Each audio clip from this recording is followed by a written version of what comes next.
ఈ రోజు ఈ వీడియోలో మ్యాడ్ స్క్వేర్ అనే సినిమా గురించి మాట్లాడుకుందాం. సంగీత్ శోభన్, నాన్న నితిన్, రామ్ నితిన్ లీడ్స్ గా కళ్యాణ్ శంకర్ డైరెక్షన్ లో వచ్చిన కామెడీ ఎంటర్టైనర్ ఇది. ఈ సినిమా స్టోరీ ఏంటి, దీని మీద నా ఒపీనియన్ ఏంటనేది ఇప్పుడు తెలుసుకుందాం పదండి. ముందుగా ఈ సినిమా స్టోరీ ఏంటంటే, ఇంజనీరింగ్ కంప్లీట్ అయ్యాక మన డిడి, మనోజ్, అశోక్లు ఎవరి లైఫ్ లో వాళ్ళు ఫుల్ గా బిజీ అయిపోతారు. అందరిలాగే ఇంజనీరింగ్ చదివి ఇంజనీర్ అవ్వకుండా డిడి ఏమో పాలిటిక్స్ లోకి వెళ్తాడు, మనోజ్ ఏమో బార్ టెండర్ అవుతాడు, ఆబ్వియస్ గా అమ్మాయిల కోసం. ఇక అశోక్ ఏమో ఆస్తులు కోర్టు సీజ్ చేయడంతో స్ట్రగుల్ అవుతూ ఉంటాడు.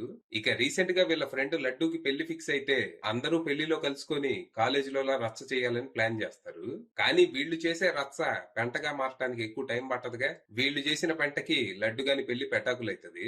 దాంతో డిప్రెషన్ లోకి వెళ్లిన లడ్డూని మళ్లీ మామూలు మనిషిని చేసి తనలో ఉత్సాహం నింపడానికి బీచ్, బికినీ, బీర్ అని గోవా ట్రిప్ ప్లాన్ చేస్తారు.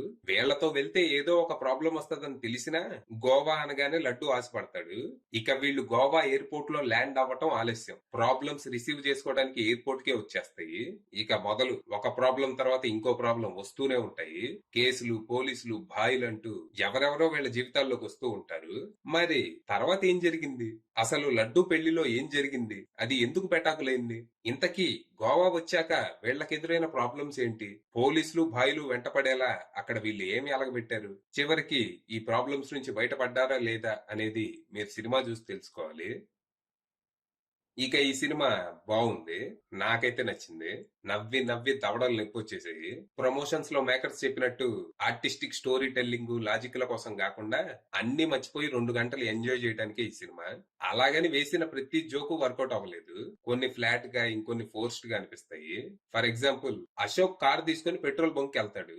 అక్కడ పనిచేసేవాడు, సార్ పెట్రోలా డీజిలా అంటే దానికి అశోక్ ఏ తక్కువైతే అది పోసే అంటాడు. ఇలాంటి పేలని ఉప్మా పంచులు అక్కడక్కడ తగులుతా ఉంటాయి, బిర్యానీలో రాళ్లలాగా. సినిమా స్టార్ట్ అవటం ఫస్ట్ పార్ట్ ఎండ్ అయిన 3 years తర్వాత మొదలైంది. ప్రస్తుతం ఈ మ్యాడ్ గ్యాంగ్ లైఫ్ ఎలా ఉంది, ఎవరెవరు ఏం చేస్తున్నారు అనేది చూపిస్తారు. ఇంట్రడక్షన్స్ అన్ని బాగుంటాయి. ఇక లడ్డు గాని పెళ్లి ఫిక్స్ అవటంతో రచ్చ మొదలైంది. ఈ ఎంటైర్ మ్యారేజ్ ఎపిసోడ్ హిల్లేరియస్ గా వర్కౌట్ అయింది.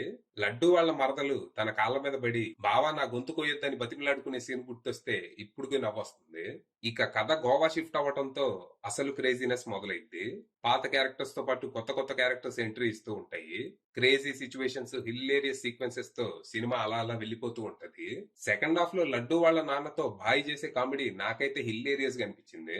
కానీ సైడ్ ట్రాక్ లో వెర్రి మాలోకం పోలీస్ ఆఫీసర్ గా సత్య రాజేష్ చేసే కామెడీ నాకైతే అంత నచ్చలేదు.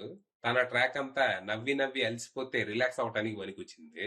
ఓవరాల్ గా పార్ట్ 1 అంత కాకున్నా, దానిలోలా దీంట్లో మంచి లవ్ స్టోరీలు ఏమీ లేకపోయినా ఇది కూడా ఎంజాయ్ చేసేలానే ఉంది. ఇక ఈ సినిమాలో షో స్టీలర్ అంటే అది లడ్డూయే. అదే విష్ణు. తన ఫ్రెండ్స్ తన చుట్టూ క్రియేట్ చేసే పెంట నుంచి బయట పడలేక, అందులో ఉండలేక తను పడే ఇబ్బందులు అన్ని ఇన్ని కావు. తన ఎక్స్ప్రెషన్స్, రియాక్షన్స్ భలే ఉంటాయి అసలు. ఇక లడ్డు ఫాదర్ గా చేసిన మురళీధర్ గౌడికి కూడా మంచి రోలే దక్కింది. ఉన్నంతసేపు ఆయన కూడా చెడు కూడా ఆడేశారు. ఇక మన మెయిన్ లీడ్స్ లో సంగీత్ శోభన్ తన కామెడీ టైమింగ్ తో అదరగొట్టేగా నాన్న నితిన్, రామ్ నితిన్ పర్లేదనిపించారు. సినిమాలో మిగిలిన ఆర్టిస్టులంతా ఎవరి క్యారెక్టర్లు తగ్గట్టు వాళ్ళు బానే చేశారు.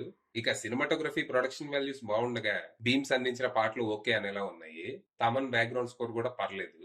ఇక డైరెక్టర్ కళ్యాణ్ శంకర్ విషయానికి వస్తే తన పనితనం బానే ఉంది. కాకపోతే ఫస్ట్ పార్ట్ కి మించి ఎంటర్టైన్మెంట్ అందించాలనే క్రమంలో కొంచెం తడబాటుకు గురయ్యారు. ఎంగేజింగ్ నెరేటివ్ కంటే క్రేజీ సిచ్యువేషన్స్ ని క్రియేట్ చేయడం మీదే ఎక్కువ ఫోకస్ చేశారు. దీని వల్ల లాజిక్ లేని సిల్లీ సీన్స్ కొంచెం ఎక్కువైపోయాయి. సో పార్ట్ 3 కి కామెడీతో పాటు మంచి కథ కూడా ఉండేలా చూసుకుంటే మంచిది. ఫైనల్ గా చెప్పేది ఏంటంటే, ఒకవేళ మీకు మ్యాడ్ సినిమా నచ్చుంటే అది విషయం.